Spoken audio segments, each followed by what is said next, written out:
Un nuevo gobierno y, como ya es tradición republicana, nuevas incoherencias.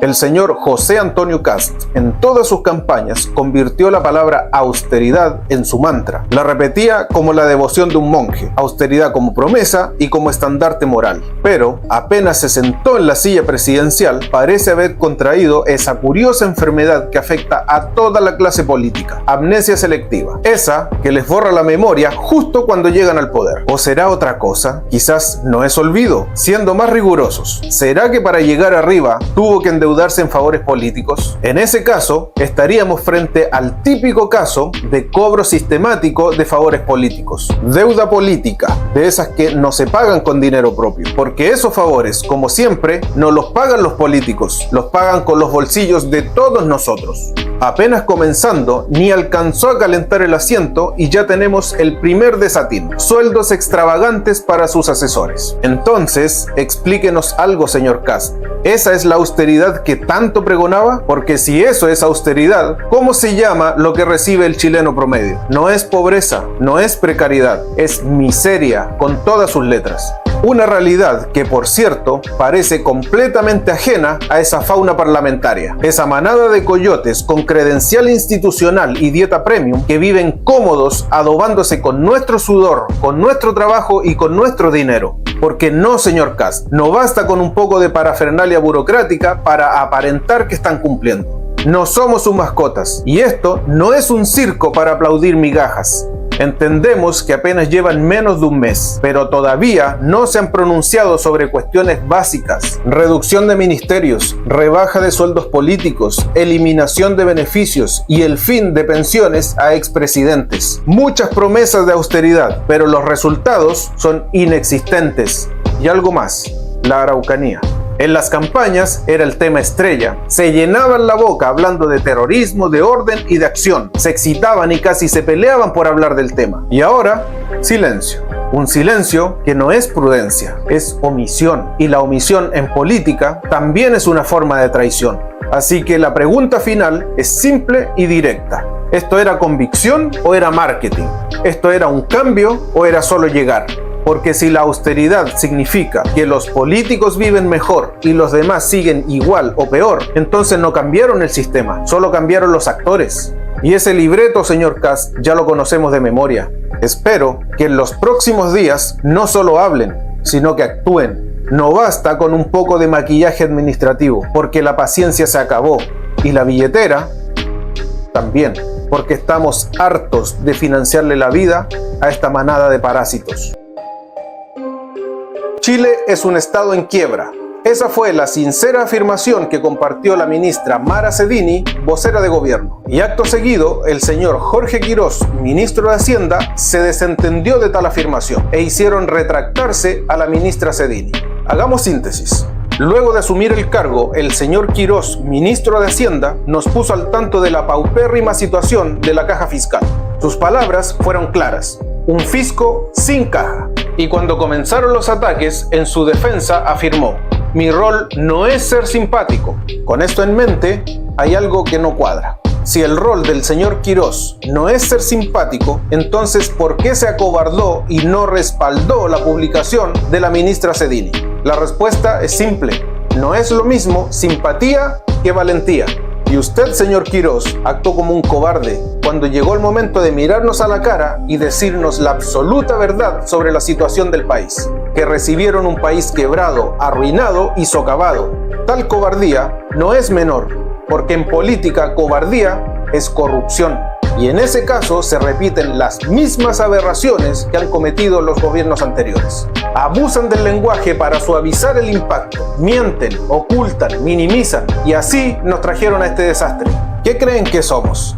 ¿Débiles o estúpidos? ¿O se les olvida que Chile nos pertenece a todos los chilenos? Por lo tanto, tienen la obligación de informarnos con exactitud y absoluta veracidad lo que realmente ocurre en nuestro país. Porque es nuestro dinero el que han saqueado y porque somos nosotros los que hemos tenido que soportar durante 2 gobiernos la ruina, la miseria y el terror al que han llevado a nuestro país. Así que usted, señor Quirós, si no tiene los cojones para mirarnos a los ojos y decirnos las cosas como son, entonces no merece su cargo como ministro de Hacienda y debería renunciar hoy mismo, porque para seguir soportando mediocridades sobran los imbéciles, actores que fingen mejor que usted. Aquí la única, queriendo o sin querer, que intentó transparentar la situación como corresponde fue la ministra Cedini, y tuvieron que intimidarla para que se retractara. Típica costumbre del señor José Antonio Kast, un tirano sectario de su partido que coarta la libertad de expresión de las personas y acostumbra a expulsar a la gente si no hacen las cosas a su manera. Chile es un estado en quiebra y todos los chilenos lo sabemos, aunque el presidente se haga el tonto y aunque el ministro Quirós salga a mentir con explicaciones patéticas. ¿Habrá auditoría al Estado o no? Porque el señor José Antonio Kast prometió auditar el Estado y apenas se dio la media vuelta, ya no quiere auditoría internacional. Entonces, señor Kast, ¿para qué hace promesas si después no tendrá los cojones para cumplir como corresponde? Este es un ejemplo perfecto del problema del que venimos hablando. Hablan por hablar y prometen por prometer. Demagogia selectiva. Dicen lo que algunos quieren oír, pero cuando llega el momento de cumplir, aparecen las excusas. El típico circo político. Se esfuerzan por parecer que hacen algo, y cuando hacen algo, lo hacen a medias, sin ganas, mediocre. Tienen los medios, los recursos y el poder para hacerlo, pero no lo hacen. ¿Por qué? Porque no es su plata, no es su dinero, no son sus recursos los que se robaron. No les importa, porque somos nosotros los que nos partimos el lomo todos los días para que estos zánganos mantengan sus privilegios. Y otra vez, se burlan del esfuerzo de la gente. Y les da lo mismo si las ratas siguen sueltas robando. No quieren quedar mal con nadie, aunque eso signifique quedar mal con quienes sostienen este país. Aunque en realidad lo que no quieren es quedar mal con sus colegas. No quieren exponer a los verdaderos delincuentes, porque este es el único país donde los políticos delincuentes no quedan presos. No importa cuántos delitos cometan, pueden robar, saquear, estafar o abusar, y ninguno se queda en la cárcel. Puro discurso y cero acción, puro maquillaje, excusas y apariencias. Entonces, ¿con qué excusa van a tapar su complicidad? ¿Con que es muy caro? Siempre les sale caro cumplir las prioridades, pero nunca reclaman cuando se trata de gastar nuestro dinero en hoteles de lujo y banquetes de reyes. El señor Kast sí que tiene un ego enorme. Mira, ¿qué ves aquí? Voy a hablar más rápido para que no siga aburriendo. Gracias, subsecretario. Ego. Y aquí. Ego. Pero, donde quedó más claro que esto es puro ego, fue aquí. En esta, mi primera cadena nacional. Sí, en la apertura de su primera cadena nacional. Su primera cadena nacional. Mi primera cadena nacional. No nuestra, no de un equipo, no un encuentro entre compatriotas. Es su cadena nacional. Y lo dijo así para que te quedara bien claro que es su primera cadena nacional. Porque esa expresión que para muchos puede parecer un detalle insignificante, en realidad es una señal externa de un problema interno. El señor Kast consiguió lo que quería, el poder.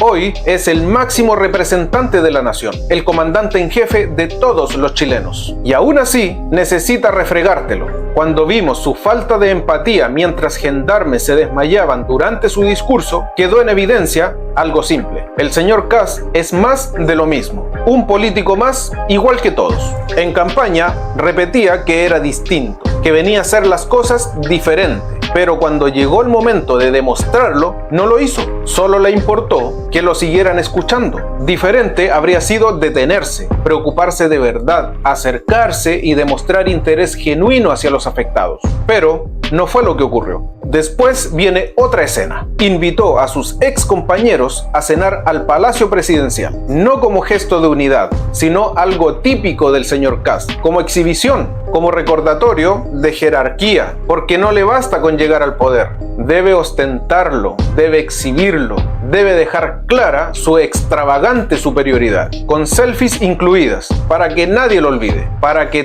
todos recuerden quién es el que está por encima de los demás. Y la cadena nacional fue simplemente la gota que rebalsó el vaso. Un discurso vacío, 20 minutos para decir nada. Pero los detalles son tema para otro video, porque esto no es nuevo, siempre estuvo ahí, pero ahora ya no se puede ocultar. El señor Kast es un ególatra, vanidoso, presumido, manipulador, tirano, farsante, soberbio. Sí, señor Kast, consiguió lo que quería, llegó al poder, pero para conseguirlo, ¿cuántas veces tuvo que empeñar su alma?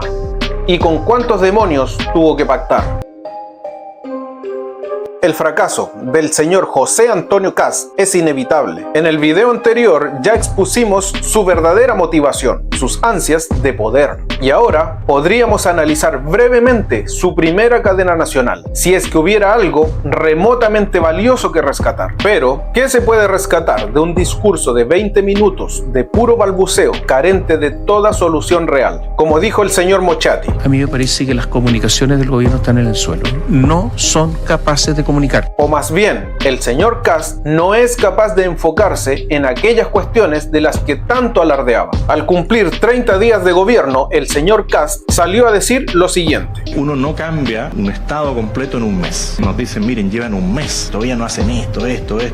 La típica excusa, burda y mediocre. ¿Qué clase de declaración es esa, señor Kast? Pero como aquí entendemos perfectamente la enfermedad que afecta a los políticos, amnesia selectiva, hagamos un breve repaso de lo que usted mismo repetía en debates y campañas. Yo habría seguido el ejemplo de Macri, rebajar a la mitad los ministerios. Yo pretendo disminuir los ministerios. Nadie le está exigiendo que transforme todo el Estado en un mes. Es usted el que habló de más. Y ahora se hace el desentendido. No intente reinventar la rueda, señor Kast. Haga lo básico. Corte la grasa política de una vez y quite los privilegios a esos parásitos del Estado. Primero, definir que el terrorismo es violencia, que a través del terror trata de desarmar o destruir el Estado de Derecho. ¿Qué es lo que propongo yo? Algo que señala la Constitución. La Constitución le faculta al presidente de la República pedirle la colaboración a las Fuerzas Armadas. En la Araucanía sí hay terrorismo. La libertad también va a llegar a la Araucanía. Es una región que ha sufrido el terrorismo. Nosotros no olvidamos y queremos que se haga justicia. Queremos que los encuentren, los procesen y los encarcelen. La frontera norte no es la única vulnerada. En el sur tenemos el terrorismo, armas, drogas y crimen cruzando la cordillera como si nada. Y mientras tanto, nuestros compatriotas siguen muriendo. Nadie le exige una estupidez como cambiar todo en un mes. Se le exige enfoque. Se le exige prioridad, se le exige acción, porque si no se hace cargo de lo urgente primero, el fracaso no es una posibilidad, es una certeza y lo tiene a la vuelta de la esquina. ¿Bajar la dieta parlamentaria? Depende. ¿Sí o no? Es que es mi dieta.